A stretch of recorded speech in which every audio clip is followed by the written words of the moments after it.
Apple TV Plus pulls a bit of a Netflix, putting two of the most beautiful people together and hoping that sparks fly. They do not. Let's talk about Ghosted.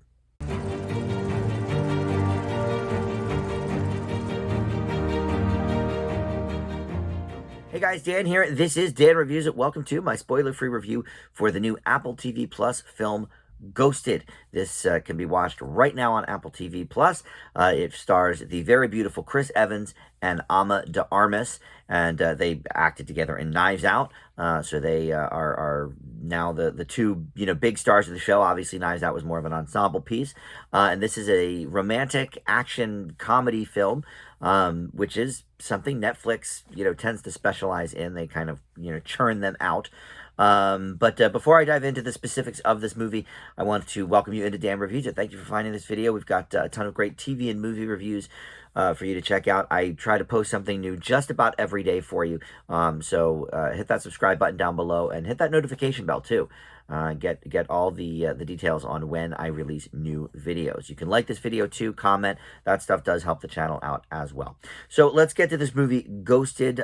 This is about this dude, Cole, who is a farmer, played by Chris Evans, and he meets Sadie at this like flea market thing, or farmer's market, I guess is more to the point. But anyway, the two of them initially, argue a little bit, but then are sort of drawn to each other and decide to, okay, let's give this a little bit of a try.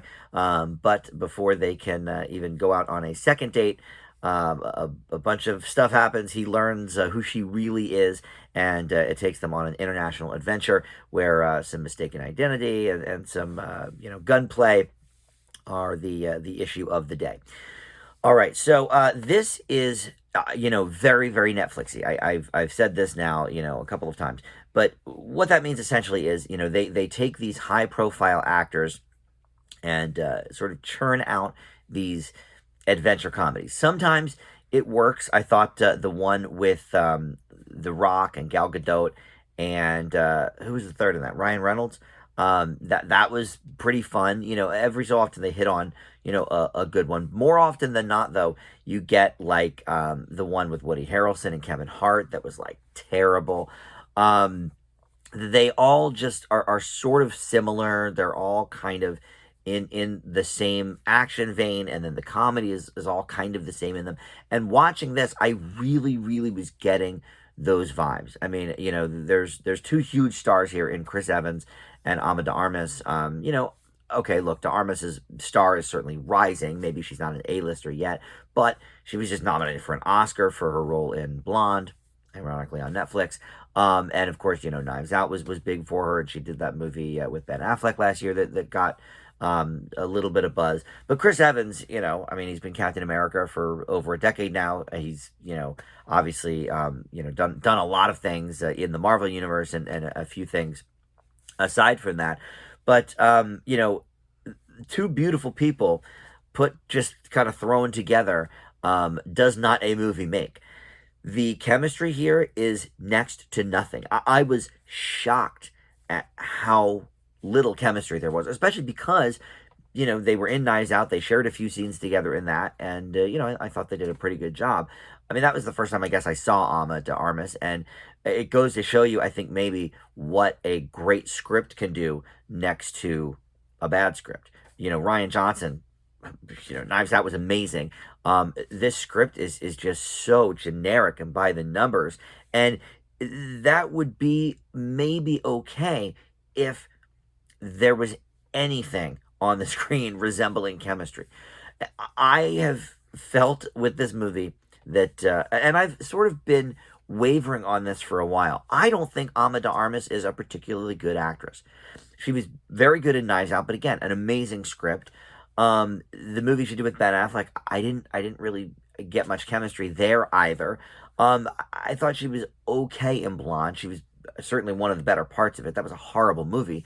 But okay, fine. She was certainly one of the better parts of it. Does it deserve an Oscar nomination? I don't think so, but whatever. But here she is just like terrible. And it has to be more than just the generic script. Because we've seen, beautiful people having great chemistry together with bad scripts. Like, I didn't particularly like that George Clooney, Julia Roberts movie, Ticket to Paradise. They were both kind of just playing themselves, whatever. But, it was nice to look at, and they were clearly having fun together. I thought she was horrible in this, and Chris Evans was okay. Like, I don't think he was doing that great either. So this was directed by Dexter Fletcher, who I was sort of unfamiliar with. But looking at his filmography here, he has, done movies that I've heard of. He directed Eddie the Eagle, which I thought was a pretty decent movie. Hugh Jackman and Taron Egerton. He also directed Rocket Man, which was amazing. I gave that an A. Taron Egerton again. But here, and I can't say that his direction was particularly horrible. It was just all very generic. All the action sequences, generic. All of the character development stuff, generic. So, like, with good actors in place that have chemistry, this is probably like a C or a C minus kind of a movie. It's forgettable for sure. It's, got nothing that in 3 months, it's like naming those Netflix movies. I can't even think of the names of them. The Woody Harrelson one, I have no idea what that's even called. I think the one with The Rock and Gal Gadot is called Red Notice. That rings a bell. But Chris Evans did one too called The Gray Man, which, was okay. It was, better than some of the Netflix drivel. But I think that was Chris Evans. See, that's the thing. Sometimes they sort of go by so quickly, and they do so many of them. I struggle to even remember sometimes a year later who was in them. I think it was maybe Chris Evans and Jake Gyllenhaal, but I could be way off on that. But in any event, the chemistry just is not here. Amanda Armas' performance is one of the worst I've seen so far this year. And everything about this just says, why are we doing this? So I leave. What is this even called? Ghosted. Horrible name too. Basically, after that first date, she stops returning his calls, and so he's been ghosted. So he goes on this mission to find her. It's like one very small part of the plot. Like, whatever. It's bad title. I give Ghosted a D. Rare misfire for Apple TV Plus. That's for sure. All right. Thanks for watching. We'll see you next time on Dan Reviews It.